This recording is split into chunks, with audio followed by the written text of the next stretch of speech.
Ótimo. Estamos entrando no ar para mais uma live. Vamos só aguardar um instantinho, porque como sempre tem um pequeno delay, mas já vamos iniciar. Só aguardar um instante. Então vamos lá. Ótimo. Bom dia.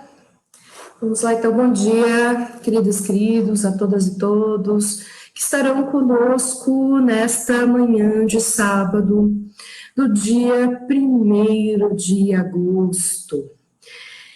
Nesse momento, então, estamos dando início às atividades do Távola Araras do segundo semestre, com essa live sobre psicanálise e educação, que temos a honra de receber a Paula Fontana Fonseca. Já logo já chamo ela para a nossa conversa, mas antes de iniciarmos a nossa conversa específica, toda a live que temos feito pelo Instituto Távola Araras, primeiro comentamos sobre a situação do Brasil em casos de Covid, em número de mortes, que nós já passamos dos 2.600.000 casos confirmados, e já temos 92.568 mortes identificadas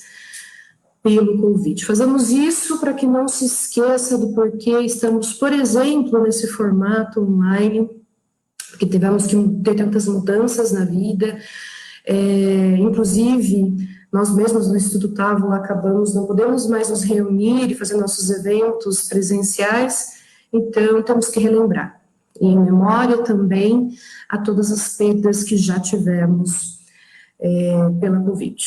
Dito isso, então, agora sim, passo a conversar agora com Paula Fontana Fonseca. Antes de chamá-la, só para apresentá-la formalmente, depois ela se apresentará a partir das palavras dela, né? Paula Fontana Fonseca é psicanalista, doutora em educação, docente do programa de pós-graduação de educação, subjetividade e psicanálise da Unib e psicóloga no Serviço de Psicologia Escolar no Instituto de Psicologia da USP, o IPUSP.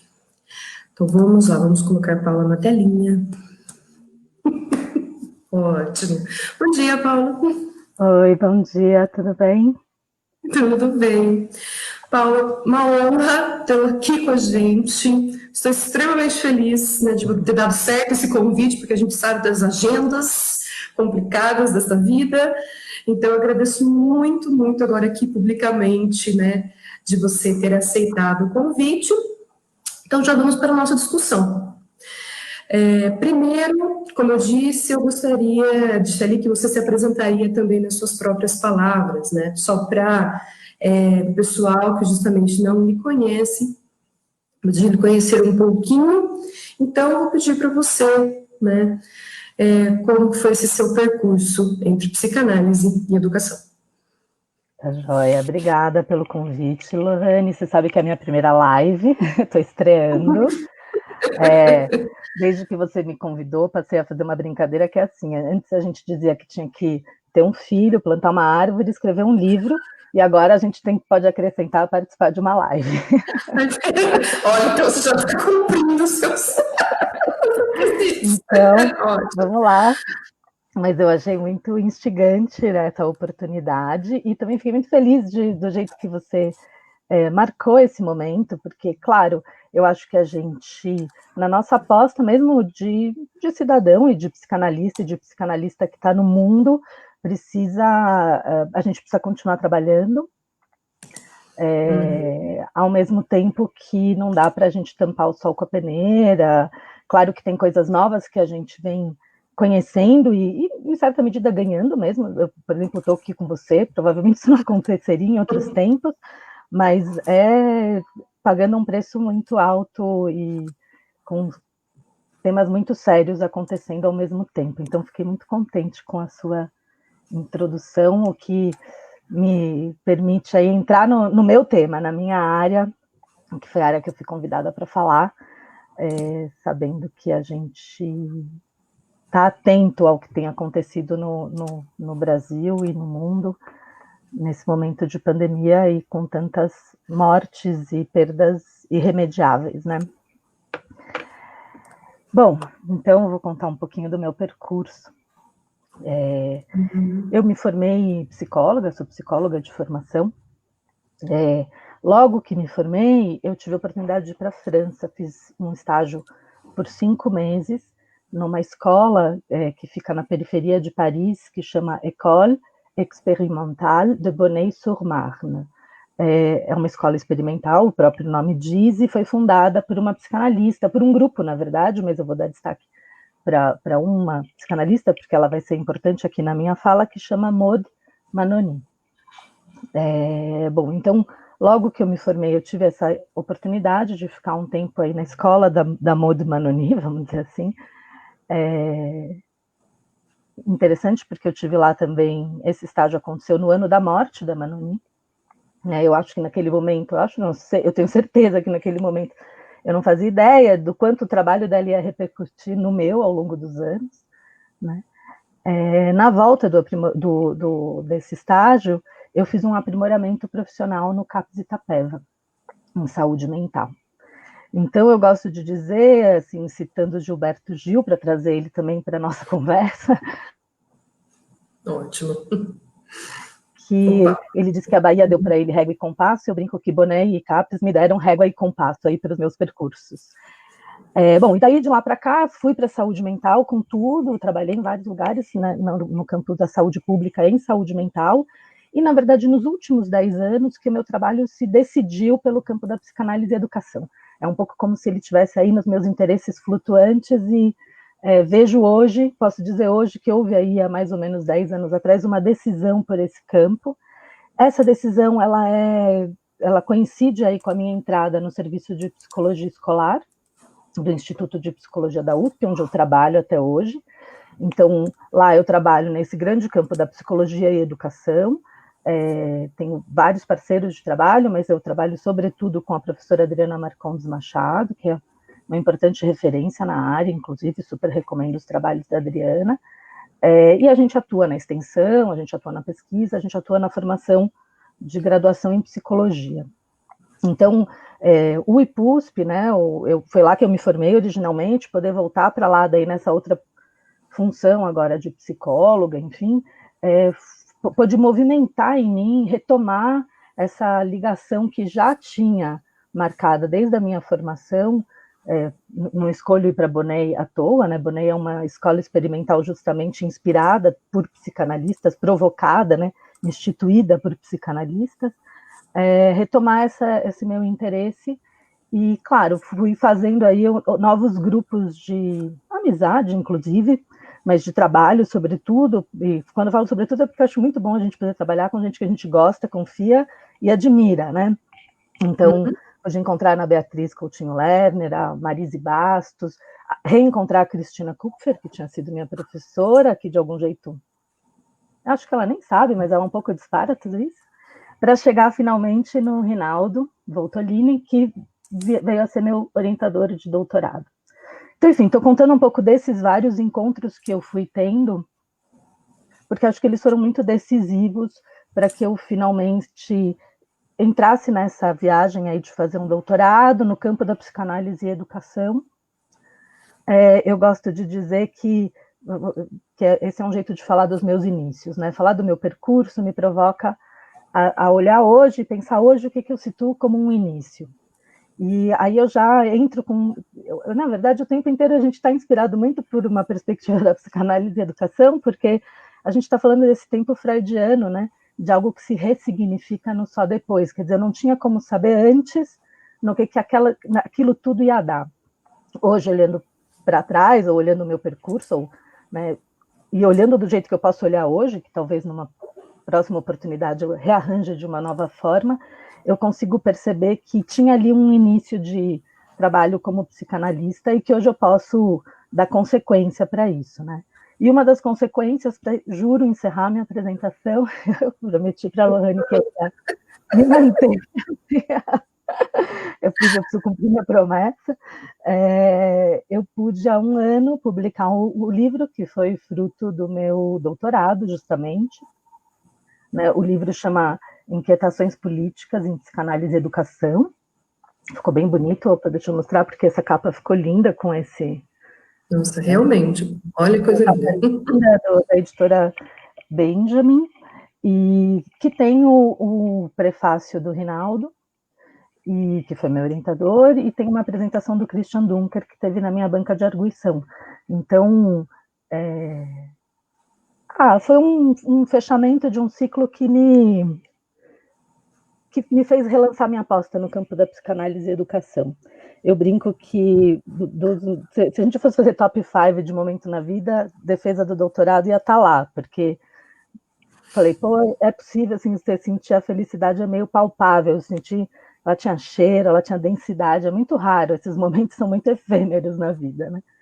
Bom, mas isso para contar para vocês, então, um pouco aí dos meus inícios e contar de que eu entendo que, falando hoje, a gente pode situar um início em algo que eu não sabia que era um início naquele então, né? Essa temporalidade freudiana que é tão importante para o funcionamento psíquico. Bom, eu preparei, organizei para a gente falar em torno de 2 notas, chamei assim, sobre psicanálise e educação, porque eu acho que é uma conversa para introduzir, né, esse tema, apresentar um pouco esse campo e apresentar a forma como eu entendo esse campo e que nós, né, do grupo com que eu trabalho, temos, vamos dizer, estamos alinhados para essa ética da psicanálise em alguns princípios que eu queria trazer aqui, né, de um entendimento desse campo da psicanálise e educação. Então, eu quis organizar em 2 notas, até não é exatamente um percurso linear, mas é um convite mesmo, um convite para a gente entrar nessa conversa. Então, a primeira nota, na verdade, já comecei, porque é sobre a Maud Manoni mesmo, essa psicanalista, né, que trabalhou na França, que fundou essa escola na Grande Paris, e publicou vários livros, né? E eu queria dar destaque para um livro em particular. Eu queria dizer para vocês que eu estou super acompanhada, tem uma lista de livrinhos aqui, como se...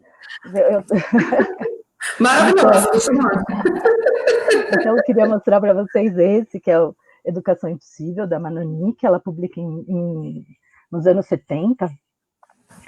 E nesse livro, primeiro ela recupera um debate que já estava presente na obra dela, né, que é sobre...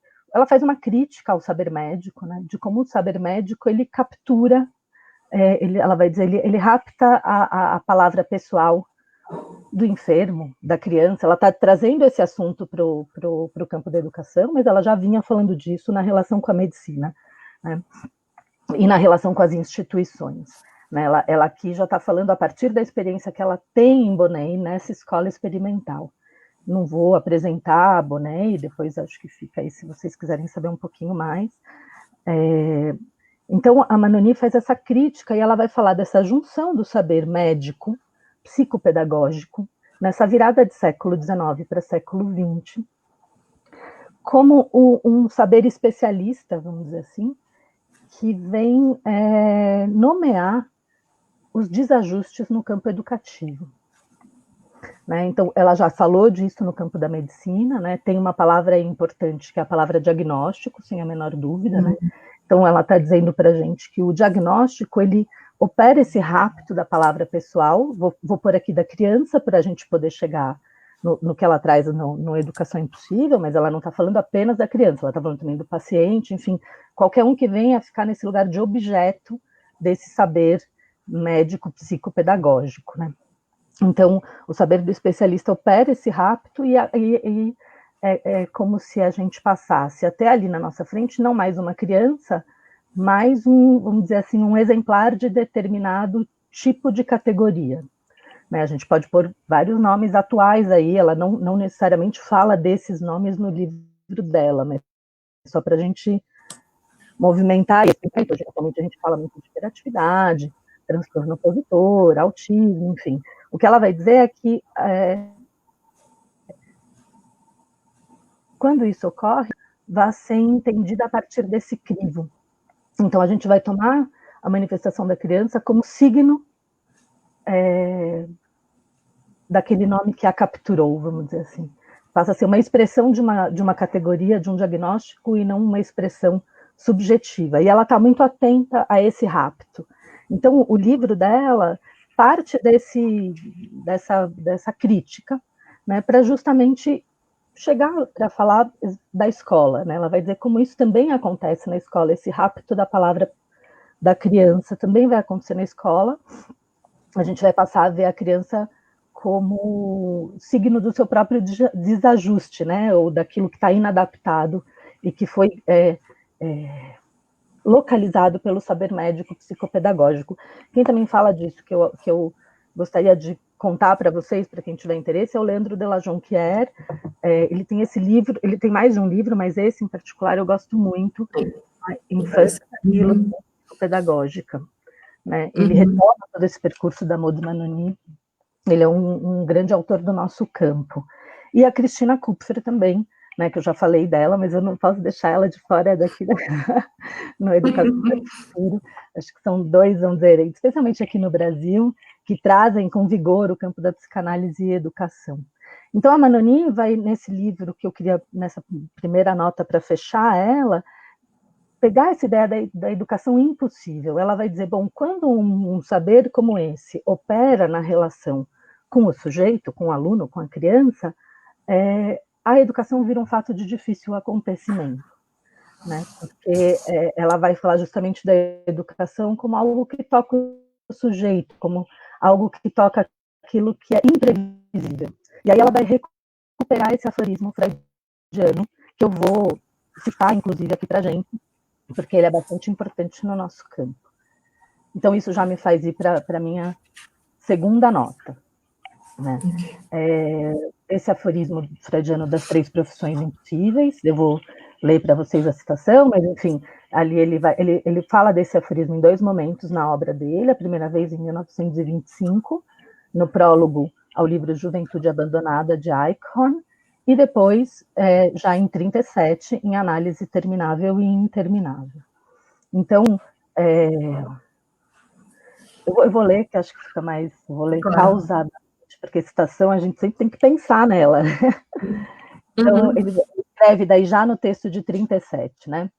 Até pareceria que analisar seria a terceira daquelas profissões impossíveis, nas quais se pode dar antecipadamente por certo a insuficiência do resultado.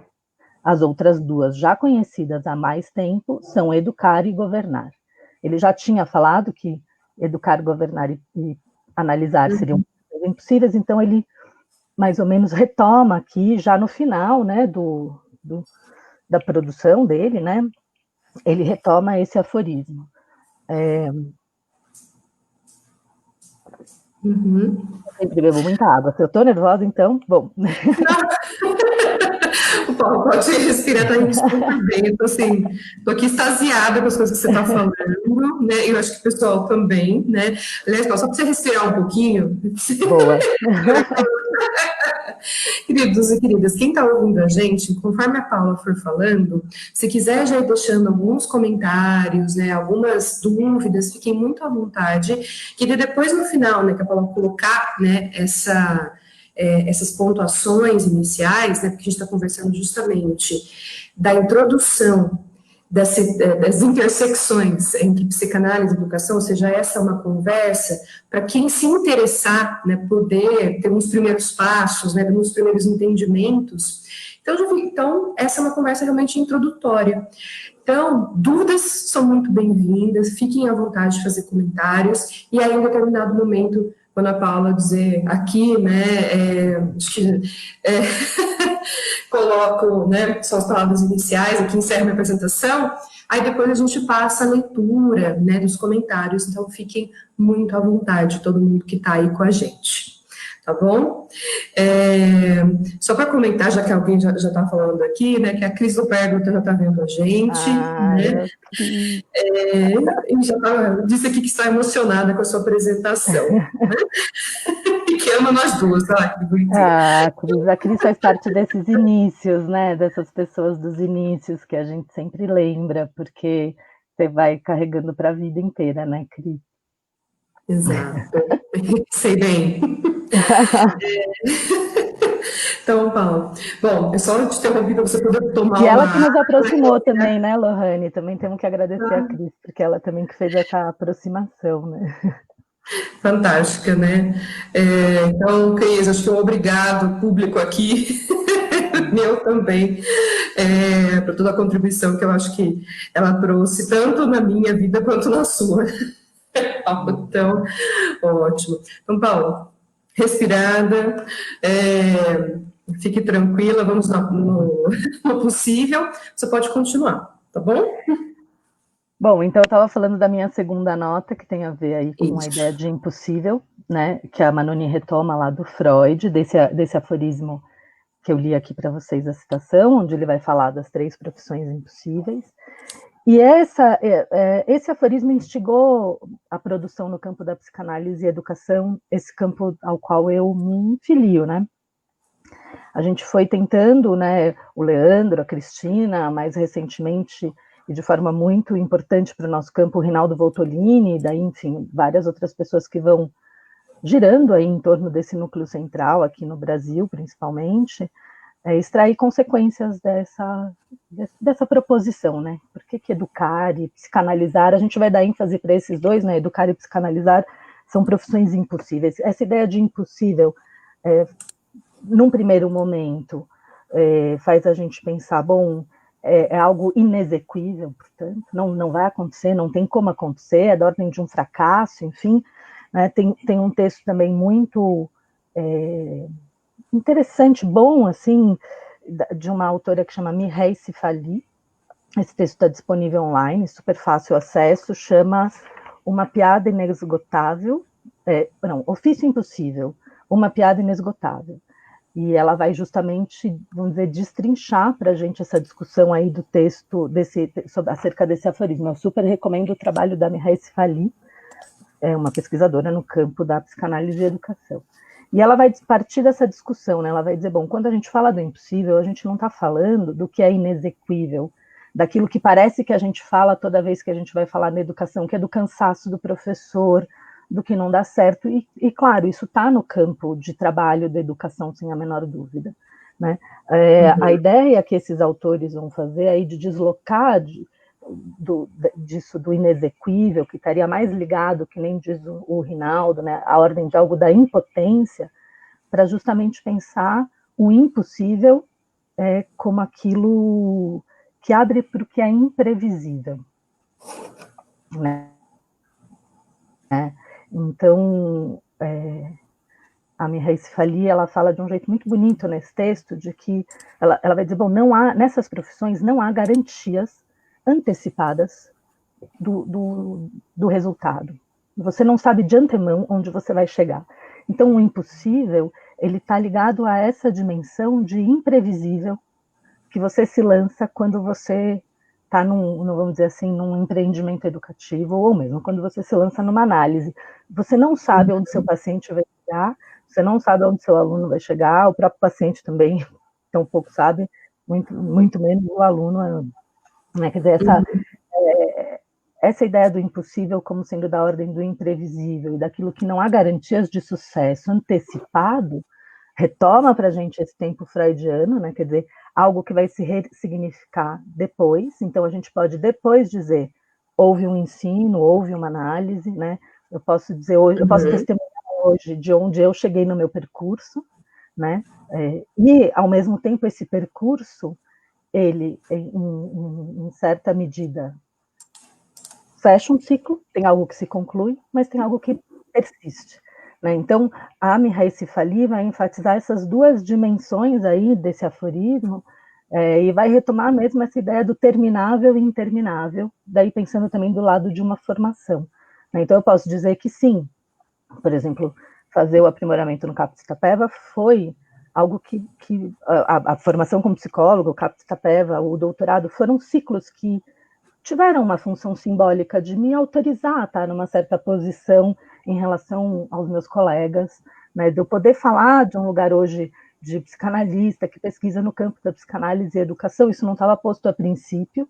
Ao mesmo tempo, isso não é um lugar estável, finalizado, ou seja, eu não estou, vamos dizer assim, sentada num saber e ele é uma rocha da qual eu falo, bom, é isso e é inabalável, né? Então, ao mesmo tempo, tem algo que você pode perceber, né, nomear como um percurso realizado.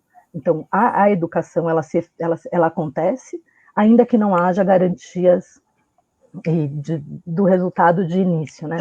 Então, a ideia do impossível, da educação impossível, pretende justamente apontar para a possibilidade de que algo aconteça, justamente porque a gente não sabe onde a gente vai chegar, né? Quer dizer, se eu soubesse do resultado, bom, vamos dizer assim, não teria aventura, né? Na aventura, nesse sentido, eu estou brincando com o termo, mas quer dizer, não tem, o sujeito não está em causa ali.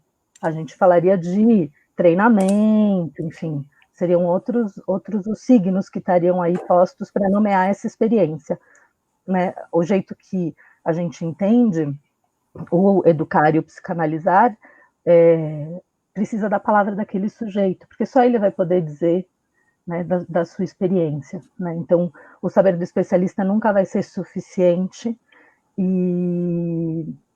para dizer o que aconteceu com o outro, ainda que tenha, né, o saber do especialista, é importante. Estamos até aqui, eu estou meio até aqui num lugar meio semi-especialista aqui, digo semi-especialista porque a gente vai um pouco também se instigando a partir dos convites, né, na medida em que o saber não está fechado, acho que é um pouco essa ideia. Então, só para finalizar mesmo essas duas notas que eu pensei em trazer e retomar o que eu falei no começo, né, quer dizer, a própria ideia da retroação desse tempo, né, que ressignifica o que foi o começo, está em jogo na ideia do psicanalizar e na ideia do educar, né, que foi um pouco o que eu quis apresentar também do meu percurso.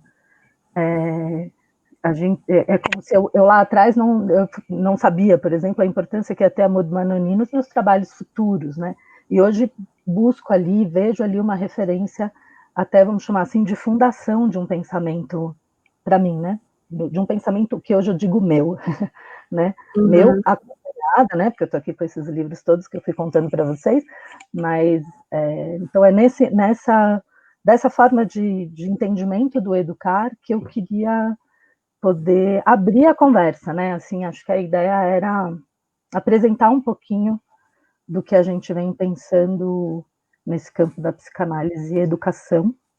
E só para mostrar um último livro que eu trouxe, é esse, Educação e Psicanálise, que é do Rinaldo, que é uma introdução interessante e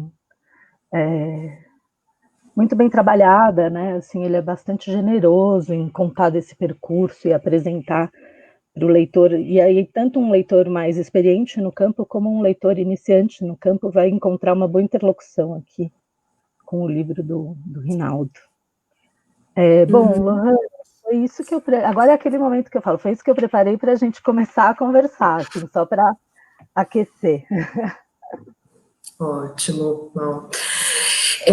Bom, reforço, quem chegou um pouquinho depois, né, da nossa conversa, que os comentários estão abertos para quem quiser fazer alguma pergunta, né, colocar alguma questão sobre essa intersecção entre a psicanálise e a educação.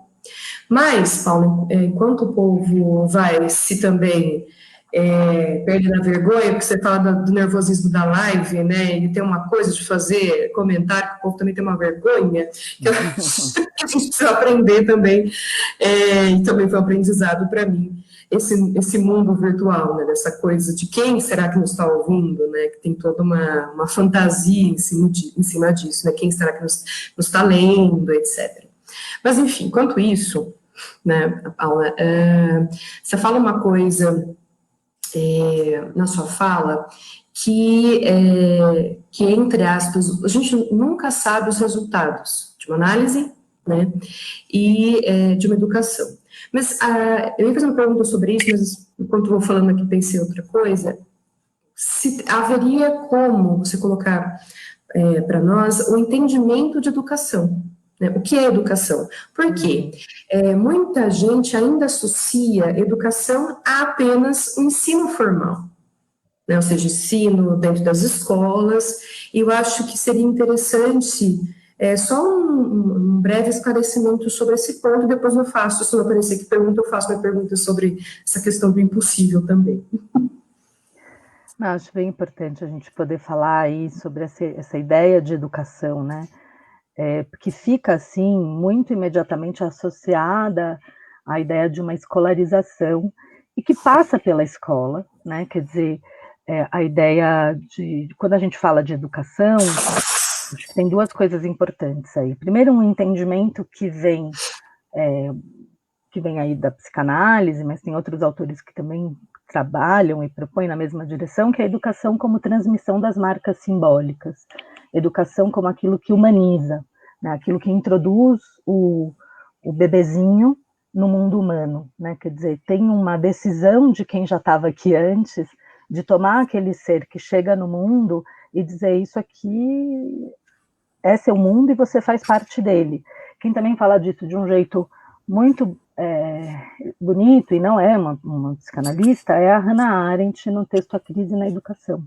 Né? Ela escreve de uma maneira muito bonita sobre essa responsabilidade de receber esse novo ser que nasce para a vida, ela vai dizer, né? Ele nasce para a vida, mas não necessariamente ele nasce para o mundo. Ela vai separar esses dois nascimentos, e isso para a gente na psicanálise é muito interessante, quer dizer, não basta o fato biológico de você ter nascido, mas tem uma introdução no mundo humano, e isso é feito, vamos dizer, por mãos humanas. Né? Então, esse processo de humanização que se dá na transmissão do sujeito com os outros que já estavam aí, de um legado que já estava anterior. Né? Então, quando a gente fala de educação, a gente está... Eu estou pensando nessa perspectiva, né, de introdução no mundo humano, de transmissão de marcas simbólicas. E a escola é um espaço, né, que a nossa cultura propõe, que a nossa civilização propõe como sendo um espaço que, por excelência, vai fazer isso. Né? Então, a escola tem essa função de introdução no mundo humano, de transmissão do legado humano, de recuperar o que é importante para a humanidade e poder apresentar para as crianças, né? E ao mesmo tempo fazer isso num espaço, vamos chamar assim, que é o não familiar. E aí eu não estou brincando não com o termo não familiar do Freud, não estou fazendo um jogo aqui, você pode, vamos dizer, inventar algo por aí, mas o não familiar no sentido de que há uma dimensão pública e uma dimensão daquilo que a cultura pretende... como a cultura pretende continuar existindo, senão a gente ficaria refém de cada família, dos princípios de individuais, né, dessa célula, que são importantes, sem a menor dúvida, mas não, a cultura não está garantida no um a um, a cultura está garantida nesse pacto simbólico que justamente a gente destina algo que seria individual, particular, e a gente fala, não, eu faço parte desse pacto e eu faço muitas coisas em nome desse pacto. Ainda que individualmente eu tenha vontade, eu queira fazer X, tem um pacto que me diz, vamos zelar dessa forma, enfim. Né? Então, a escola ela tem essa função de ser esse espaço diferente do espaço da família e que zela pela transmissão da cultura. Claro, aí a gente tem a ideia do ensino, né? Então, tem uma disjunção aí importante entre educação e pedagogia, né? A ideia de educar, ela está relacionada à ideia do campo de saber da pedagogia, mas ela não é equivalente ao saber pedagógico, né? Então, tem uma disjunção que nos importa aí. Quando a gente sistematiza, quando a gente engole o educar e equivale ele uma forma de proceder pedagogicamente correta, a gente reduz essa dimensão do impossível, justamente. Né? Porque daí a gente poderia dizer, tem técnicas, tem maneiras, e tem aquilo que eu pretendo atingir, portanto, eu já não tenho mais a incerteza sobre os resultados.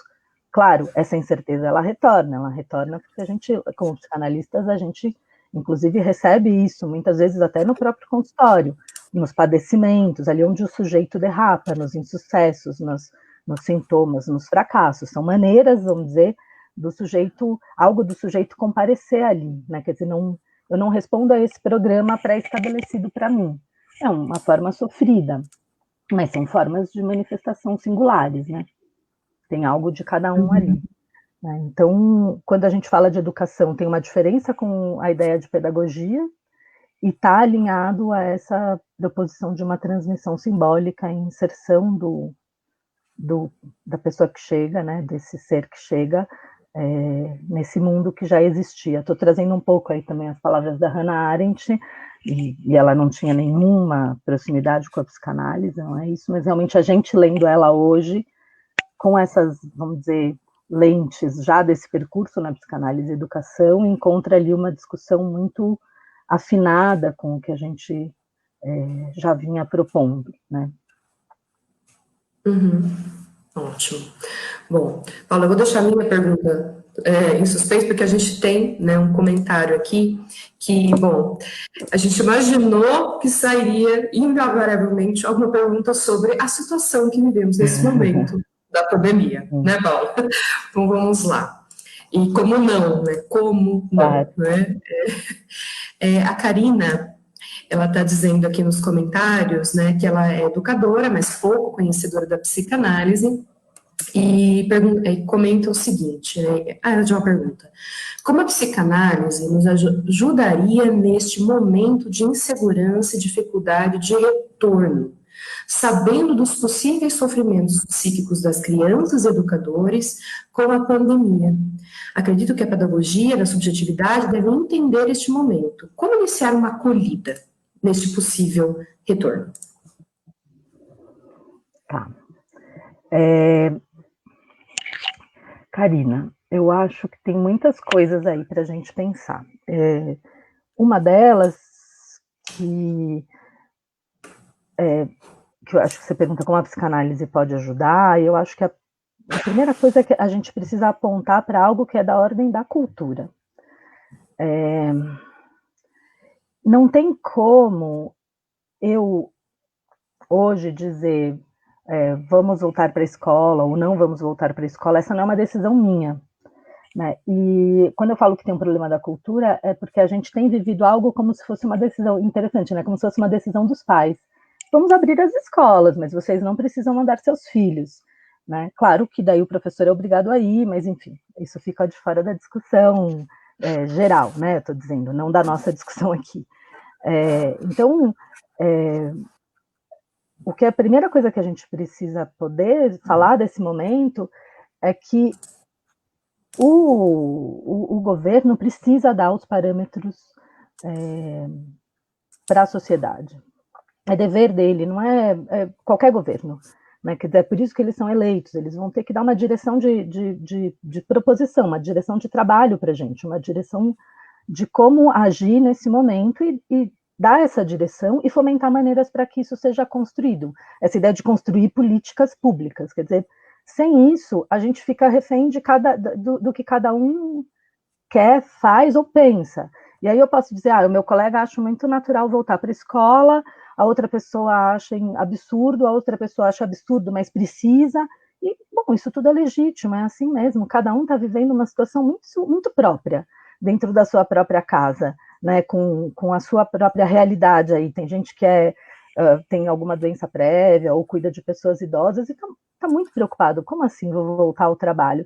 Então, o primeiro, acho que a gente tem que por ampliar essa lente aí para dizer, tem uma forma de gestão dessa questão da pandemia que tem, vamos dizer, jogado cada vez mais o problema nos nossos colos. Então, a gente vai sofrer mais. Né? Se a gente for ver no cenário mundial, tiveram conduções diferentes em outros países. Né? E a experiência que subjetiva, eu não vou dizer subjetiva de cada um, mas essa subjetividade, vamos dizer, de grupo, ela também responde a isso. Então, tem uma primeira articulação que tem a ver com isso. Então, como psicanalista, a gente não pode simplesmente direcionar direto a lente para como aquela escola, ou aquela família, ou aquele professor, né, ou determinada bairro, cidade, enfim, vai agir. A gente precisa fazer esse apontamento de que a gente está inserido nesse contexto maior. Né? Agora, claro, fazer esse apontamento não resolve o nosso problema, porque tem um monte de gente falando disso e a gente continua, né, o que a gente vai fazer em setembro, né? Eu entendo essa pergunta, ao mesmo tempo temos que falar disso, mas também, bom, isso não resolve o nosso problema. Então, vou me arvorar aí a pensar o que a gente vai fazer se precisar, como acolher, né? Do que a gente está falando de como acolher isso, essa injunção que a gente está, essa encruzilhada, né? Mas eu acho importante de novo marcar, a gente está numa encruzilhada, ela não é natural desse problema, ela está sendo construída também pela forma como os nossos governantes têm proposto ações, né? Isso também concorre para que hoje a gente viva uma encruzilhada, né? De todo jeito, a situação pandêmica seria muito difícil, isso também é algo que a gente vê nos outros países, né? Não, é isso, não tem uma resposta, é assim que se faz, mas a gente percebe que tem maneiras que têm sido mais respeitosas com a vivência da população e maneiras mais intrusivas, né? Me parece que a gente precisa nomear isso de começo. Bom, pensar como a psicanálise pode ajudar nesse acolhimento. Eu acho que quando você faz a pergunta, já vem logo de cara essa insegurança, né? Quer dizer, a gente está muito inseguro do que fazer e sem saber muito bem onde se fiar, né? Que balizas eu tenho? Eu não tenho referentes aí de como agir. Então, eu acho que a primeira parte é a comunidade escolar, aquela comunidade escolar, poder fazer uma discussão, né, de quais são, não só as providências, porque sem menor dúvida isso é importante, né, que tipo de higienização estão sendo feitas nas escolas, enfim, mas mais do que isso como que a gente está, como cada um de nós, como a gente está, como a gente tem pensado, como falar dessa situação com as crianças, porque eu acho que hoje, quando a Lohane abriu a live, ela marcou, né, essa posição de a gente está vivendo isso desse jeito em função desse contexto, não é descolado desse contexto. Então, isso também é algo que a gente tem que poder levar para dentro da sala de aula, seja ela virtual, seja ela presencial. Né? Isso que a gente está vivendo é importante de ser pensado, tem impacto no nosso cotidiano, tem impacto nos medos, nos nossos sonhos, inclusive, né? As pessoas têm sonhado muito, né? Então, que a escola primeiro possa abrir um espaço de discussão para a sua comunidade, pode ser entre professores, pode ser uma comunidade maior, inclusive, envolvendo pais, dependendo da idade das crianças, é possível até convidar essas crianças para essa conversa. Eu acho isso fundamental, porque a ideia não é a gente reabre e continua como se nada tivesse acontecido, né? E eu não sei, eu fico desconfortável de pensar a reabertura, porque ainda acho que a gente tem que pensar como dar sequência para uma educação respeitosa para esse momento que a gente está vivendo. Mas eu estou me esforçando porque eu entendo que tem um tanto disso que está fora das nossas mãos, e se a gente precisar estar lá, tem uma decisão que é individual, para alguns não, né? Para os professores, por exemplo, não é, porque isso significa abandonar o trabalho, né? Então, poder criar um espaço de discussão e poder criar formas de estar presente na escola com alguma segurança, formas de estar presente na escola em que as pessoas possam ter espaços de escuta, não estou falando de escuta psicanalítica, não, estou falando de escuta entre seus pares, assim, nas próprias reuniões, talvez isso seja um jeito também, né? Algumas atividades vão ter que ser presenciais, mas talvez não todas, né? Então, talvez as reuniões de professores possam seguir online, não tem por que a gente aumentar esse tanto de exposição, né, para os professores. Mas isso vai ter que ser construído com cada comunidade escolar. Nessa hora, acho que as escolas precisam mesmo chamar o seu grupo e poder discutir junto com eles, porque tem muita experiência do lado do professor. O professor tem muita experiência que ele pode utilizar para construir uma educação nesse contexto. Né? Eu acho que talvez o nosso maior erro aí, até como psicanalista, seria a gente imaginar que a gente sabe dizer como cuidar desse momento de fora. Né? Eu acho que tem algum saber que a gente tem aqui, é preciso acolher, é preciso ter espaços em que essas pessoas se reúnam e possa circular um pouco a palavra, que não seja um espaço só de desabafo, ainda que seja importante, mas que tenha, possa sair daí alguma direção de trabalho, e que possa se criar uma rede de solidariedade. Né? A escola tem como fazer isso, né? Porque justamente é uma escola, né? Porque já vive um monte de perrengue no dia a dia, né? Quer dizer, educar é também circular pelos temas da cultura. Então, por isso que eu acho que falar da pandemia, tematizar isso com os alunos, e poder também tematizar isso com os professores e pensar como incluir isso dentro da sala de aula, a própria temática, também é importante. Enfim, não sei se ajudo muito, porque acho um problema grande, mas eu acho que é importante a gente ir pensando. Se você tiver outras ideias, também é gostar de saber. Bom, Professora, né? Isso. Eu falo que eu gosto de deixar muito a palavra para quem está nos ouvindo, né, Paulo, mas obviamente eu como professora de ensino superior, né, eu acho que é isso. Um tanto, vou falar bem rapidinho, tá, gente? Essa coisa da construção coletiva, porque de fato, não necessariamente, quem que sabe, então, quem que sabe o que fazer agora?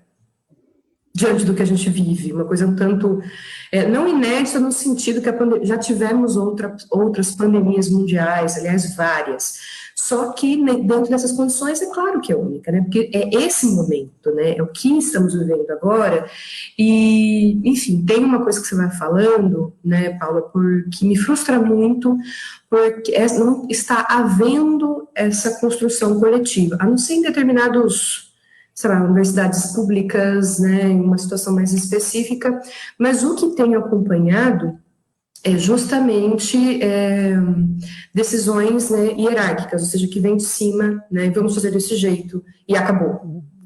Uma coisa para um tanto de manter o ritmo a qualquer custo. Né. Eu, inclusive, senti isso na própria instituição que eu era vinculada, né, como professora. Não teve diálogo algum, né, com a construção de como fazer agora. E acho que é isso que é interessante, a gente aguarda respostas, indicações que venham do outro, porque é difícil também, enquanto é dolorido, pensarmos o que fazer nesse momento, né? Seja como psicanalista, como educadores, etc. Eu vou falar bem rapidinho, porque eu quero ter uns comentários aqui, Paulo. Então, vamos lá. A Stephanie Tabata, deixa eu abrir só um outro lugar aqui, senão eu não vou conseguir ler todo aqui. Ela comenta o seguinte: Oi, Paula, você poderia comentar um pouquinho sobre os desafios do impossível da educação com crianças com entraves estruturais?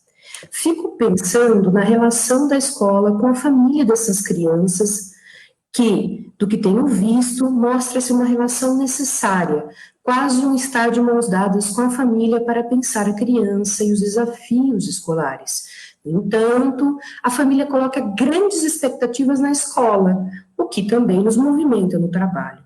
E a dimensão da incerteza, do imprevisível, parece angustiá-los bastante. Boa pergunta.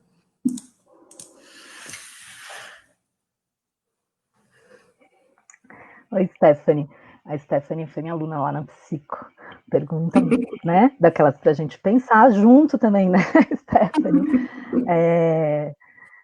Bom, é interessante porque, na verdade, de alguma forma, todo esse campo que a gente está falando aqui da psicanálise e educação, a gente também poderia dizer que ele nasce justamente porque tem essas crianças que não estão bem encaixadinhas na escola, né?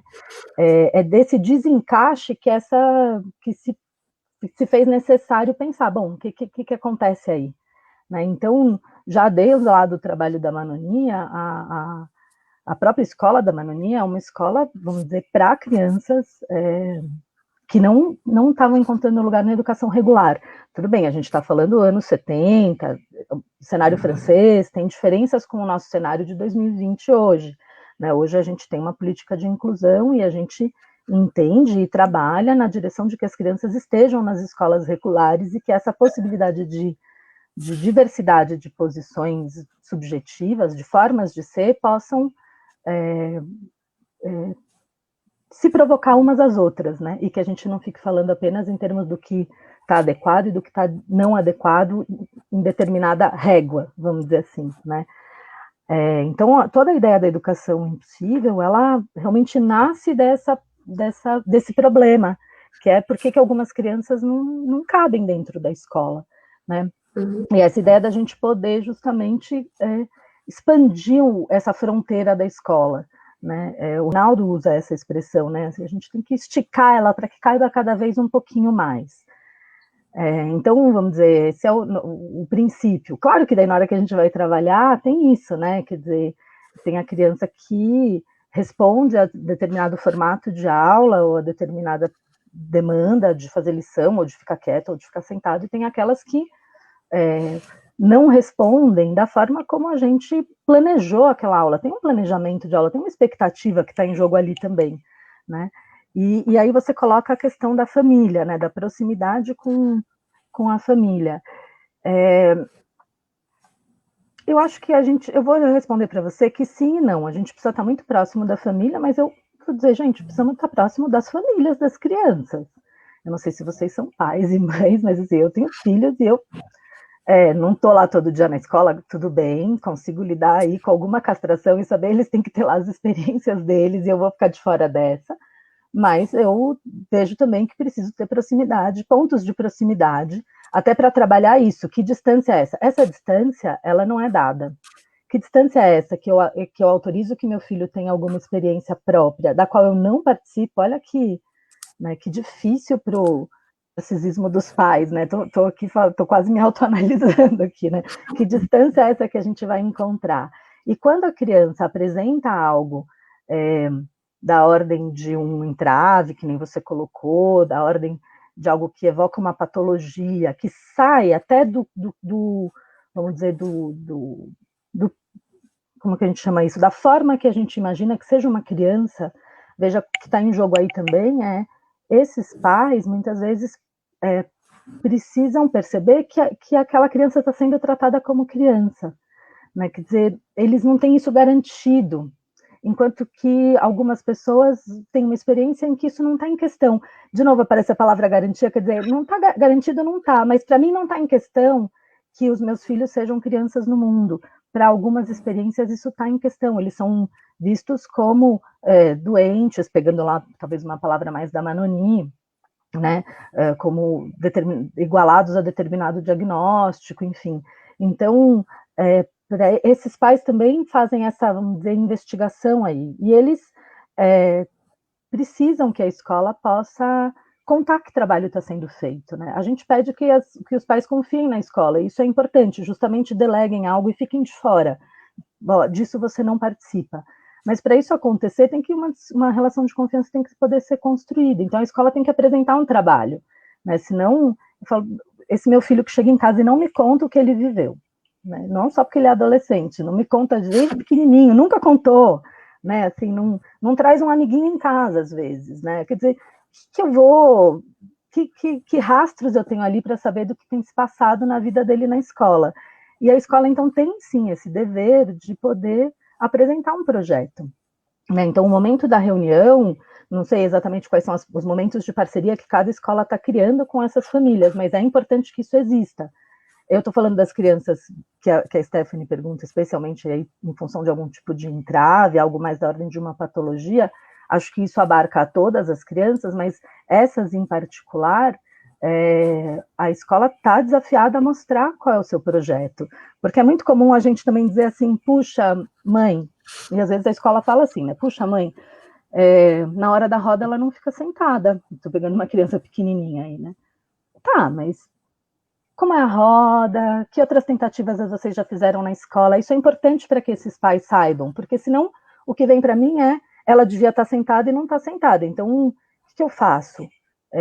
Ensino ela a sentar na minha casa, porque daí os pais vão, claro, tentando compensar, né, para justamente possibilitar algum ajuste aí. Então, quando a gente pensa isso de mãos dadas da escola com a família, eu acho que é importante ter essa aproximação, mas eu acho importante que a escola possa dizer que trabalho está realizando, que a escola possa dar o seu trabalho a ver para a família. O que a gente vê muitas vezes é o contrário, a escola demandando que a família faça determinadas coisas, né? E aí eu acho que tem um jogo de forças que tende de novo para um lado, que é um lado que muitas vezes já está em algum tipo de sofrimento, né? Porque tem lá suas fantasias de como que essa criança vai se virar no mundo, se eu estou sendo bom pai, não estou sendo, faço muito, faço pouco, enfim, né? Tem todos os fantasmas que vão assombrando aí os pais, e a paternidade, a maternidade é feita deles, né?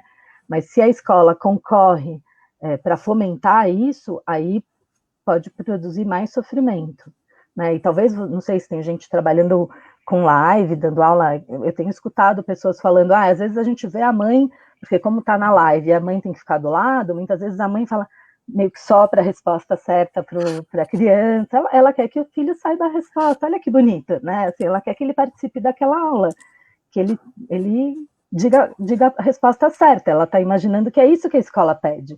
Eu acho que a escola poderia pegar isso e pensar, puxa, por que será que esses pais, ou essa mãe, não importa, está pensando que o que eu quero é uma resposta certa? E provocar o seu trabalho a partir disso. E o que a gente vê às vezes é, tá vendo esses pais? Ficam achando que o que a gente quer é a resposta certa. Eles não entendem o que a gente faz na escola. Tá bom, eles não entendem. Precisariam entender, né? Quer dizer, eu acho que movimentar essas relações, não sei, é por aí que eu penso, Stephanie. Ótimo.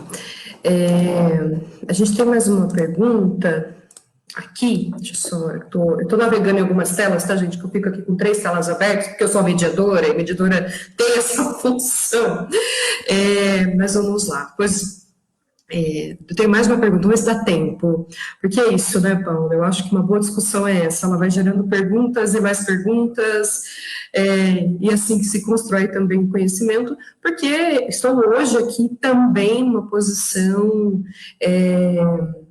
para aprender, né, quase de estudante, porque eu não sou especialista na área da educação, minha área sempre foi outra, mas acho que não tem, tudo que temos vivido, eu falo, essa aproximação tem que ficar mais clara, né, principalmente da psicanálise, principalmente porque a psicanálise, ela acaba, infelizmente, dentro do imaginário popular, muito associada apenas a um campo da clínica, né, até da clínica tradicional, né, Paulo?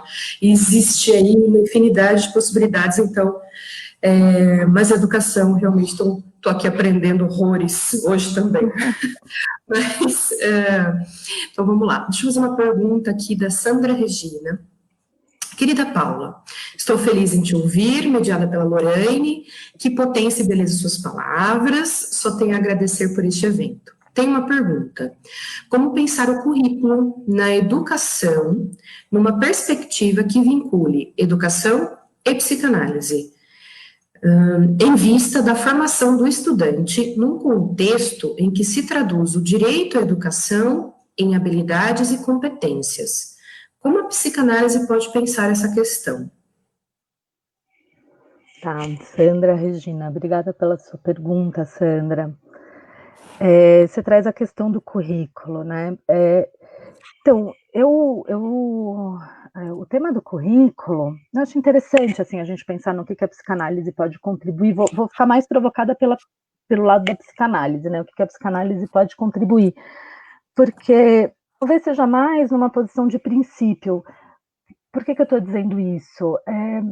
Eu acho que a gente também, como psicanalista, tem que perceber até onde a gente pode ir, né, quer dizer, tem um trabalho que se efetiva dentro da sala de aula, que é feito pelo educador, que é feito dentro de uma comunidade escolar, né? E o tema do currículo é um tema muito importante, que precisa ser tratado pela comunidade escolar. Então, acho que tem um primeiro risco aí, que seria um psicanalista de fora desse contexto, pensar sobre esse currículo numa vertente de como aplicar esse currículo, vamos dizer, psicanaliticamente orientado.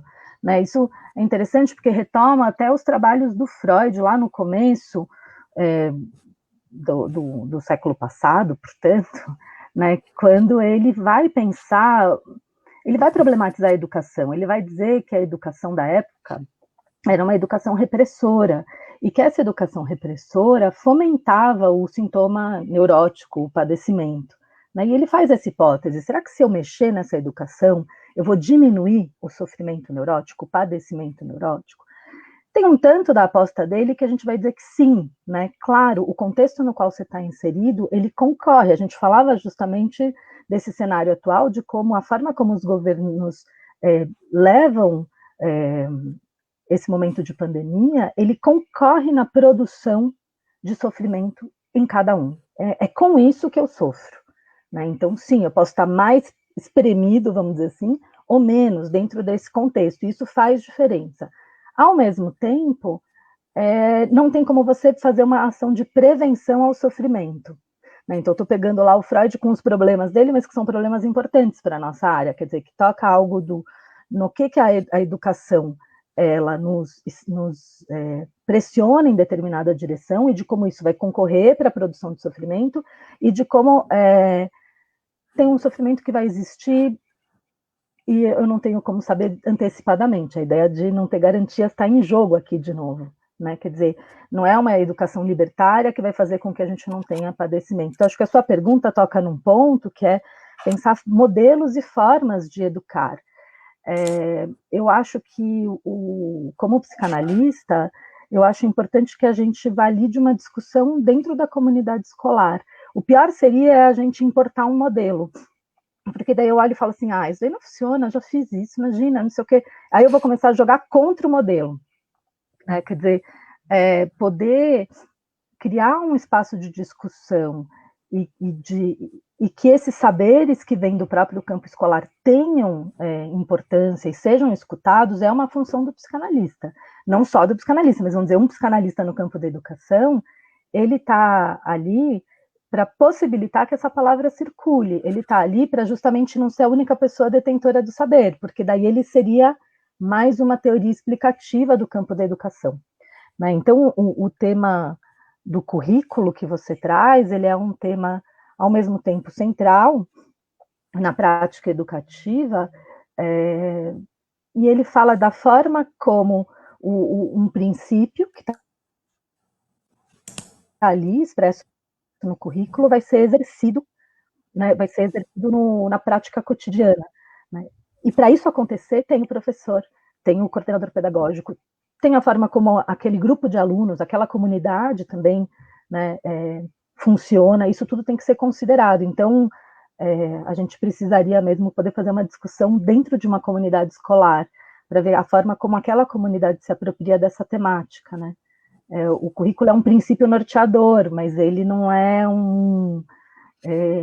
algo aplicável no cotidiano. E essa margem é a nossa margem de interesse, né? A margem onde a gente pode pôr a mão para trabalhar ali e falar, aí eu como professora, eu coordenadora pedagógica, diretora, não importa, tenho algo que eu posso pôr de mim ali, né?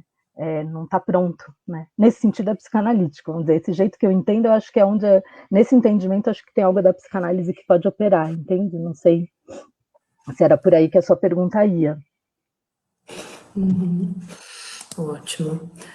Aliás, quem está fazendo, no caso foi a pergunta da Sandra, né, fiquem à vontade para comentar se atendeu, né, se não atendeu, como é que, se ficou alguma dúvida, até a Karina, que tinha feito a primeira pergunta, Paula, acabei perdendo aqui nas abas da vida, mas ela até já tinha comentado, né, que agradece pela reflexão, acolhida, escuta é o norte. É uma forma também de convidar as unidades educacionais, né, para aprimorar suas redes de proteção. Estou só respondendo.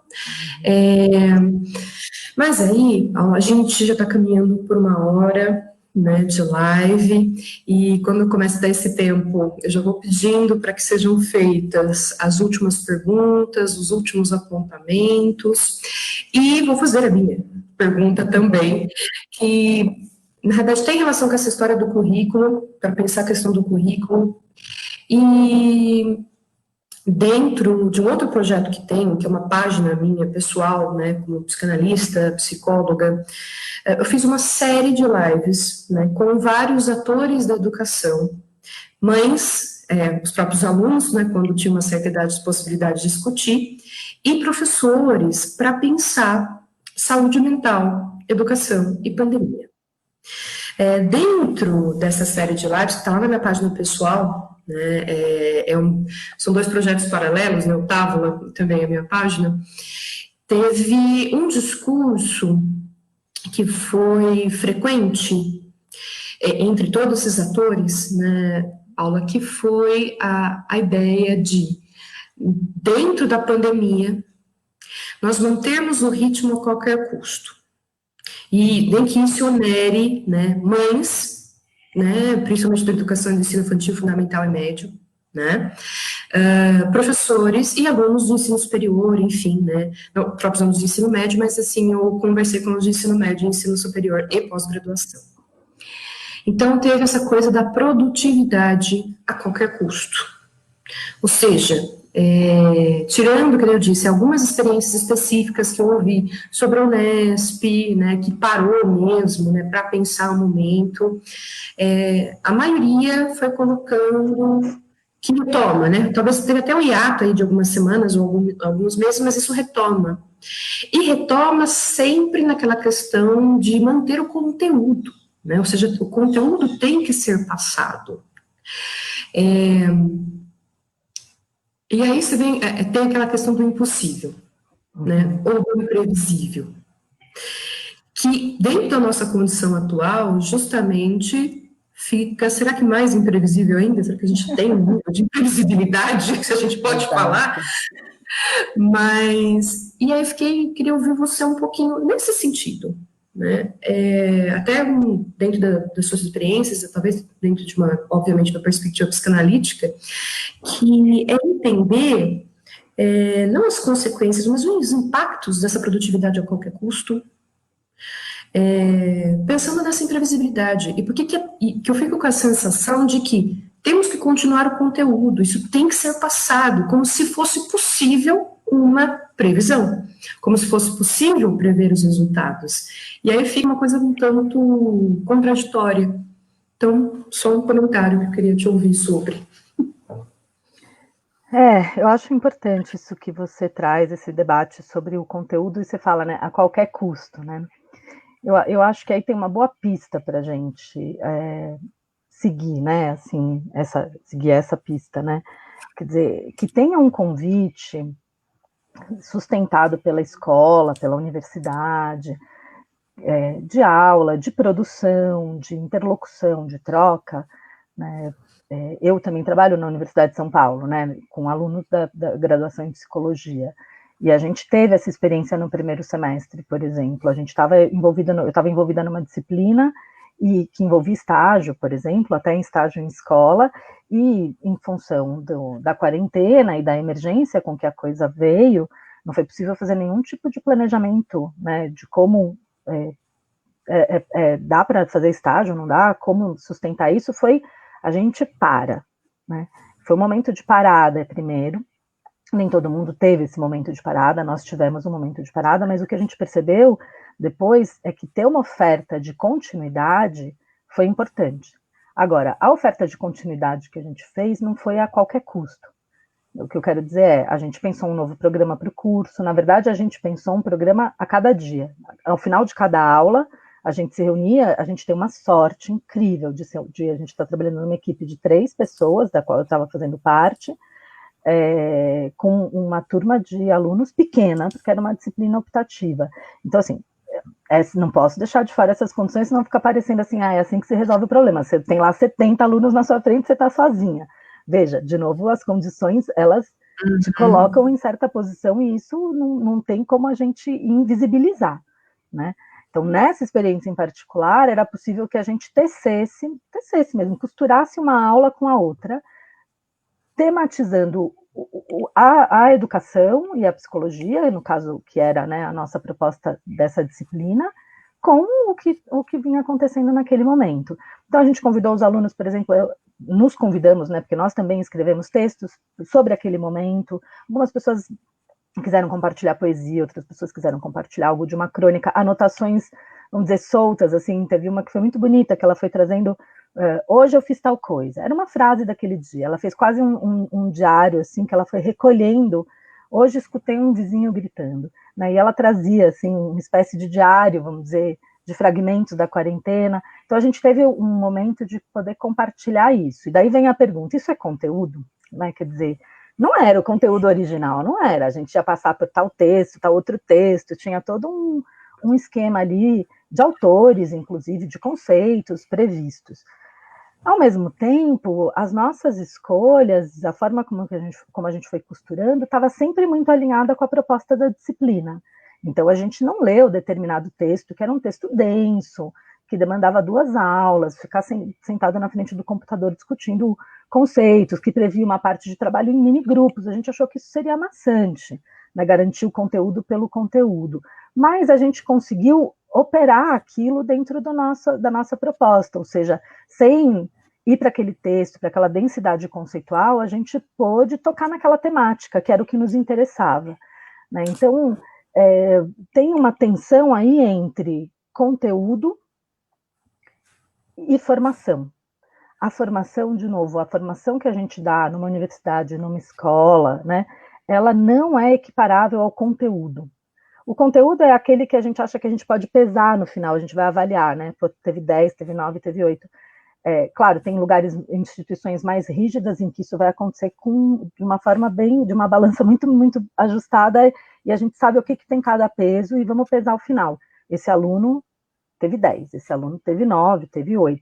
Tem instituições que alargam um pouco isso e incluem outras coisas nessa balança, participação em sala de aula, enfim, a forma, né, às vezes, puxa, começou meio desligadinho, mas foi crescendo ao longo do semestre, isso mostra um empenho ali, enfim, um esforço. Tem várias coisas que, às vezes, essas instituições também vão pesar.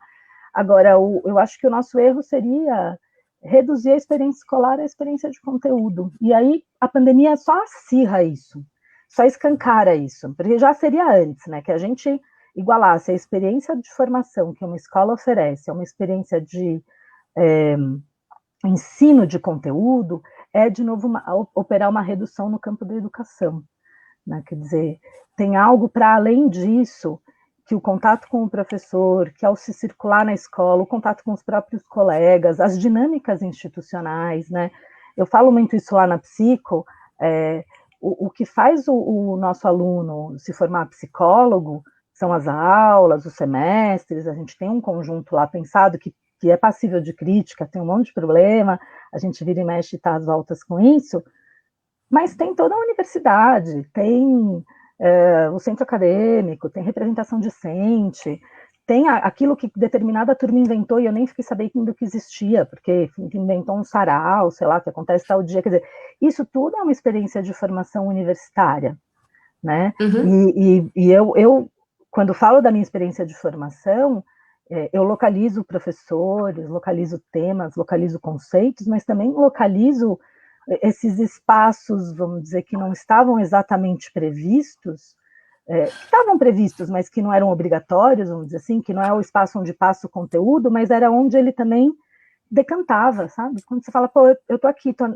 exemplo, eu fiz estágio em Bonet, fiz aprimoramento no CAPS, estagiário, aprimoramento, esse lugar meio híbrido, eu já era formada, mas era um lugar meio de aluno, mas foi um tempo de decantar algo, de ser convocada por uma prática ali. O que isso age em mim? Por onde eu vou? Né? Porque às vezes eu aprendi determinada coisa, a gente vê muito isso na psico, né? Eu aprendi determinada coisa, e daí na hora que eu chego na escola, eu não sei por onde ir. Poxa, que ótimo, vamos trabalhar com isso. Então, igualar a formação com conteúdo, eu acho que seria perder esse território de experiência, que no final, vamos dizer, ao longo do percurso é algo que tem importância e que é algo que acho que talvez qualquer um de nós que se colocar a falar sobre o seu, relembrar da sua escola, vai lembrar de uma cena engraçada, vai lembrar até às vezes do professor que não gostava, enfim, tem outros elementos ali que a gente carrega na nossa formação e que a gente também dá consequência para eles, para além do conteúdo. Uhum. E o que me intriga, que é uma das coisas, de novo, do imprevisível, né, Paula? Quais serão as consequências do que viveremos depois disso? Porque eu acho que tinha um tanto de uma certa esperança, vou colocar bem entre aspas aqui no começo do ano, que isso não se prolongasse. E vai se prolongar, né? Vai se prolongar esses formatos, né? Aliás, deveria se prolongar no sentido de proteção, ou seja, é necessário. Porque tem essa distorção, né? Como, enfim, por que a gente faz isso? E que é que eu sempre digo isso no começo das lives, né? Por que a gente faz isso? Então, por que a gente está aqui online, né? Então, acho que se perde um pouco disso. E tinha essa esperança, que a coisa não ia se prolongar, mas vai. E aí, enfim, acho que pesquisas sobre a pandemia e educação estão saindo bastante, né? Tenho recebido várias, né, coisas que estão acontecendo, e coleta de dados, e convite para participar, blá, blá. Mas essa é uma coisa que me inquieta, né? Porque eu disse antes que a gente não necessariamente sabe o que fazer em relação à pandemia, mas a gente sabe bem os impactos de uma educação, que eu vou colocar aqui, não acolhedora, né? De uma educação que realmente conteudista, tecnicista, e não formadora, usando uma palavra como você colocou, né? Essa coisa do conteúdo e da formação. Porque, infelizmente, aqui não é nenhuma discussão da psicanálise, né, gente? Eu também ia ter que me segurar, porque eu sabia que eu ia escorregar para esses lados, Paulo, que é pensar de uma forma mais ampla também, não só dentro da psicanálise, mas como não pensar sobre isso. Porque, de novo, volto a dizer dessa concepção que a gente tem, conteudista e tecnicista de educação, desde o ensino infantil até a pós-graduação. Como se fosse um espaço só para apreensão de conteúdo, que é uma coisa muito errada. A gente já tem avanços e avanços da discussão teórica sobre pesquisa disso, e às vezes a prática, né, ainda está um pouco com essa concepção, infelizmente, principalmente na realidade brasileira. Acho que é isso, né, Paulo? Você pode dizer até bem melhor, né, dentro do seu campo de estudo, porque eu falo de uma percepção justamente de uma leiga, dentro desse campo específico da educação, porque, enfim, meu campo sempre foi a área de saúde mental, né, como educação no sentido, no caso, ensino formal, que eu falo, né. E, então, eu fico pensando as consequências, fico pensando as consequências, porque a gente sabe, né, os impactos disso, e acho que seria importante, até para a gente ir fechando, assim, acho que não temos tantas mais falas, né, não, mas é que eu li aqui a coisa, eu estava lendo e falando ao mesmo tempo, olha que beleza, né, a gente faz essas confusões. A gente não tem mais perguntas, né? Estou aguardando aqui se aparecer mais alguma, mas só para a gente ir fechando, né, que eu acho que essa necessária reflexão, né, e continuar batalhando e falando, né, e reivindicando de espaços de escuta e de construção coletiva e de formação de sujeitos, porque senão realmente, né, o que será tudo isso? Adianta, sei lá, né, eu saber o conteúdo básico de, não sei, de matemática, enfim, né, estamos vivendo um momento muito ímpar no mundo. Enfim, então, eu acho que isso me preocupa, me angustia, porque temos essa questão, né, desse desmonte da educação no Brasil, né, desde do ensino, né, desde o ensino infantil até o ensino superior, seja no ensino superior que a gente sente, né, eu fui numa instituição particular, né, que fica nisso, né, manter o aluno, o cliente, entre aspas, a qualquer custo, qualquer custo, mas a gente também tem aí toda uma questão desse desinvestimento das universidades públicas e daí da nossa educação formal, nas nossas escolas de ensino básico, né, já está há um tanto de tempo.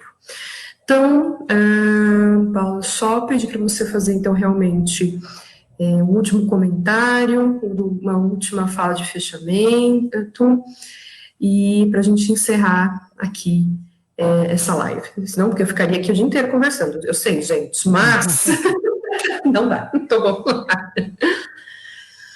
Então, você traz a ideia da educação tecnicista, né? Eu acho isso muito importante, porque a gente se vê atualmente meio encurralados, assim, por quê? Porque se a gente fizer um bom trabalho online, como professor eu estou falando agora, né? Se a gente fizer um bom trabalho online, isso quer dizer que, bom, é possível trabalhar assim. Talvez eu até possa gravar minhas aulas e a turma do semestre que vem até assiste aquela, né? Faça um encontro quinzenal de discussão e assiste o conteúdo online. Então a gente fala, bom, espera lá. Daí eu estou dizendo que a figura do professor é praticamente dispensável, né? Assim, qual é a função do professor? Se eu digo, bom, então não dá para fazer nada online, a gente precisa desse corpo a corpo, dessa presença, desse olho no olho, desse vamos dizer, todo esse contato que vem e que escapa online, que tem às vezes a ver com os cheiros, os barulhos, as conversinhas laterais, isso tudo está fazendo parte de uma sala de aula, a própria gesticulação do professor, eu brinco que eu fui aprendendo a fazer exemplos desse tamanho, né? Eu brinco e falo assim, eu fui daqui para lá, porque é o espaço que eu caibo nessa tela, né? Antigamente a gente usava uma lousa, a gente punha uma ideia para cá, outra ideia para lá, enfim, tudo bem, a gente se acostuma a uma certa espacialidade nova, sem a menor dúvida, temos até esse defeito, né? A gente se acostuma muito facilmente a muitas coisas, mas a gente se vê premido aí, como se a gente fosse fazer um bom trabalho nesse modelo, fosse dizer que, tá vendo, assim, dá certo e vamos invalidar o que tem antes. Não fazer significa, primeiro, que eu não trabalho bem, o que seria péssimo, né? Assim, para mim mesmo. Né? Quer dizer, bom, é isso que eu consigo fazer? E seria também dizer que, não tem como, a gente precisa cancelar tudo, só existe o presencial, e daí a gente cai nesse meio buraco sem fundo, né, que é ficar aí em tempo de espera, né, em tempo de espera como se depois fosse acontecer alguma coisa, que tempo é esse, né, esse tempo da quarentena, como se você estivesse esperando algo acontecer, né, a mesma coisa em relação ao conteúdo, a gente fica como se fosse eu sou do time que o conteúdo importa ou que o conteúdo não importa, né, a gente vai sendo colocado nesses dilemas educativos, né? A gente vai vivendo isso como um dilema. Se eu digo, gente, tudo bem, essa foi a experiência desse ano, essa foi o que foi possível em matemática, português, história, geografia, ano que vem a gente vê o que faz. Ah, então o conteúdo não importa. Então para quê, sei lá, 5 aulas de matemática por semana, dá para ser menos, vamos... Né? Então a gente está vivendo uma situação dilemática, que é como se a gente tivesse que decidir o que é importante, né? E para sempre, porque a gente está dentro dessa lógica tecnicista, né, que pretende aprimorar a máquina, vamos dizer, aprimorar a máquina de ensino, né? Bom, se deu uma falha aqui, qual é o ajuste que eu preciso fazer? Descobri com a pandemia que não preciso tantas aulas de matemática, então diminuo o meu custo, uso essa aula que era de matemática para, sei lá, aula de tecnologia. Não vou dar ideias aqui, porque isso cola, não vou dar nenhum tipo de ideia, mas eu digo... O problema aqui é quando a gente fica nessa situação dilemática dentro da educação, porque daí a educação perde, né? E isso é muito difícil da gente pleitear junto a essa lógica tecnicista. A lógica tecnicista, ela não pretende sair dessa polarização dilemática das situações em que a gente é obrigado a escolher entre um modelo e outro, entre o certo e o errado, né? Essa ideia de tem algo que se dá nesse caminho, vamos dizer, entre o A e o B, não vou nem pôr o certo e o errado aqui, porque o certo e o errado já é um julgamento de valor a partir dessas duas posições, né?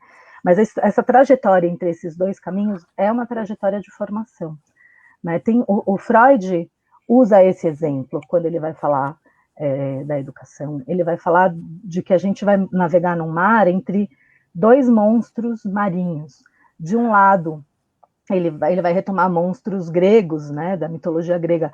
De um lado tem Caríbide, do outro lado tem Sila. Esses dois monstros, que um arranca os marinheiros da embarcação e o outro suga a embarcação para as profundezas dos mares, quer dizer, esses dois perigos estão ali. E você não tem uma boa medida, você não tem como evitar os dois perigos ao mesmo tempo, o tempo todo. Você está sempre nesse risco. Às vezes você se aproxima daqui, depois você se apruma para lá, e vamos dizer, essa viagem que é o percurso, a aventura da educação. Então, que a gente pode aí subverter algo desses dilemas, mas eles estão postos, então a gente até precisa nomear eles para poder encontrar caminhos nessa polarização, né? Um caminho que seja nosso. Por isso que falei muito da importância da comunidade escolar, desses espaços de troca. A gente, de fato, tem a educação tecnicista e tem algo tentando cooptar esse momento para, tá vendo? A gente pode, então, ter mais formação em tecnologias, a gente pode ter ensino online, né? Quer dizer, disputando com o ensino presencial, ao mesmo tempo, ou disputando com a importância dos conteúdos, né? Quer dizer, os conteúdos são importantes. É ali que o professor se autoriza a estar presente para o seu aluno e fazer daquilo uma outra coisa, e aí essa não estava no programa. Tem algo que está no programa, que está lá, o currículo, o conteúdo, e tem algo que foge do programa. E é nessa junção, nesse caminho que você faz entre esses dois polos, que o processo de formação se dá.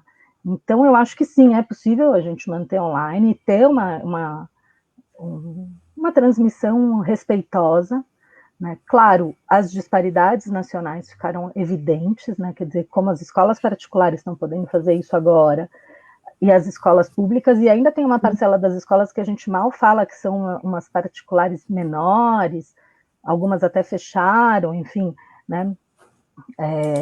Mas a escola pública precisa de investimento e de política pública para fazer um bom trabalho, porque senão fica lá a diretora suando, o coordenador pedagógico, todo mundo, professor, toda a comunidade preocupada de dizendo, bom, vamos dizer, eu que vou ter que ir lá com o meu corpinho, arriscar minha vida, em nome do quê? Eu acho que essa é a questão hoje, a gente não sabe em nome do que a gente está fazendo isso. Né? Quando a gente vê muitos médicos, especialmente lá no início, muitos médicos e profissionais da saúde falando em nome do que eles estavam indo trabalhar nos hospitais ou dirigindo ambulâncias, tem um valor ali que liga essa pessoa ao seu fazer, ao seu profissionalismo, algo que retorna para ela como investimento, ainda que tenha o risco de se contaminar. Quando a gente não tem em nome do que, aí parece que é a minha vida que está só em risco. E a educação está, nesse momento, para a gente, bastante largada à própria sorte. Então, uma forma da gente construir algo possível, né, é dentro desses pequenos grupos que são as próprias comunidades escolares. Sem, com isso, a gente invisibilizar, né, silenciar a importância da dimensão governamental de políticas públicas. A gente vai ter que sempre falar disso, mas a gente não vai poder não fazer algo dentro da nossa comunidade por conta disso. Né? De novo, fica esse dilema. Mas se a gente fizer um bom trabalho sem política pública, significa que, veja, a situação dilemática, ela retorna, né? Significa que eu não preciso de investimento na educação? A gente deu conta sozinhos? Olha que problema, eu não quero isso, mas eu também quero fazer uma boa educação. A gente está sendo convocado desse lugar agora, né, de viver esse dilema. Então é importante anunciar esses polos dentro do nosso grupo, poder circular isso, para que a gente escolha caminhos que sejam caminhos que não que a gente não faça com isso tampar o sol com a peneira, e nem faça com isso padecer quem sempre padece, que daí seria a criança, a família, né, a população que a gente atende, vamos dizer assim, né. Então não podemos sobrecarregar sobre o lado mais fraco, também não podemos, como que é? Importante trabalhar, esquece tudo que está aí, faça a sua parte. Não acho que seja esse o discurso que a gente tem que aderir. Né? A gente tem sim que poder apontar essas questões macro, vamos dizer assim, estar advertidos delas, poder falar delas, relembrar e muitas vezes até agir das formas que daí os grupos ou as pessoas, né, acharem possível, e construir uma educação respeitosa com esse momento, com a comunidade, com a população atendida. Belo desafio. Fácil, fácil. Só que não. Ai. Bom, então, Paulo e todo mundo que está nos ouvindo, todas e todos, Vamos encerrando aqui a nossa conversa, não a discussão, porque eu acho que a gente, obviamente, não ia esgotar, né, claro, né, tudo que, enfim, tudo que esses dois campos, né, gostei muito da analogia dos dois monstros, né, tudo que eles representam também, né, todos, então esses dois campos extensos, complexos, desafiadores, a psicanálise e a educação, e como isso, obviamente, se intersecciona, né, se relaciona. Então, essa é uma conversa, como a gente disse, só para dar um start aí para vocês, né, e também para justamente termos um espaço que está em falta, que é o pensar juntos sobre, que é tanto que a gente estava discutindo aqui. Bom, então, agradeço de novo, Paula, pela sua disponibilidade, pela coragem de encarar esse novo desafio que é uma live. Foi ótimo, eu estou aqui extasiada. Depois eu vou rever o vídeo, anotar todos esses livros. Eu recomendo que façam o mesmo. Por sinal, essa live ela fica disponível no próprio Facebook, né? E nós temos acostumado a colocar também no YouTube, no canal do Távola, porque tem muita gente que não tem o Facebook, e aí fica mais fácil pelo YouTube, porque eu acho que sempre são trazidas, né, todas as lives que a gente fez, inclusive essa, coisas fundamentais, que até precisam ser reouvidas, né, repensadas, e também que mais pessoas tenham acesso, porque essa é a nossa intenção aqui, né, quando a gente faz essas lives, que a gente possa contribuir para a formação, como a gente disse, tanto pessoal quanto profissional dos sujeitos. Então é isso, vai estar aqui para quem quiser ver desde o começo, que não pegou, né? Também colocaremos no YouTube para quem quiser compartilhar com quem não tem Facebook ou também não pôde ouvir-nos nesse momento. E então a gente vai encerrando. Agradeço, tem várias pessoas que mandaram ois e agradeceram a oportunidade aqui, tá? Tanto aqui na página, Flávia Hanoi, Ana Carla Santana, Francisco Gonçalves, né? Depois eu vou querer que todo mundo me diga, porque tem um monte de gente que é meu amigo querido, quero que me diga assim, como que foi a live, minha primeira live. Eu até brinquei no Facebook, eu coloquei I am alive, porque eu acho que é um pouco isso, é uma aposta na vida e na continuidade de certas coisas e que são importantes para a gente, por exemplo, produzir pensamento junto, né? Eu poder revisitar meus pensamentos, isso é inspirador do trabalho e da vida. Então, queria agradecer muito o convite e essa oportunidade também, viu, Lohane? Nós que estamos honrados. Eu, no caso, estou muito honrada, falo, né, justamente pela equipe do Távola, mas estamos todos honrados, e também um oi aqui, eu também compartilhei na minha página pessoal, né, daí a Júlia falou um oi por aqui, Camila, Pedro Milanese, é a minha turma, né? Eu conheço o Pedro. Oi, Pedro. Ótimo. Então, vamos encerrando por aqui, sigam qualquer coisa, para quem se interessar pelos nossos trabalhos do Távola e também pelas outras lives, irão acontecer outros momentos. Nós temos a página no Facebook, no Instagram, estamos em todas as redes, eu estou meio aprendendo com todas essas redes da vida, temos nosso site também, o próprio YouTube, sempre aí pelo Távola Araras. Então, agradeço para quem ficou aqui, né, teve gente, a Júlia até falou que ficou do início ao fim, ouvindo, que estava muito boa a conversa, então, obrigada, e a gente vai encerrando por aqui, certo? Obrigada, viu? Ótimo. Então, tchau, gente.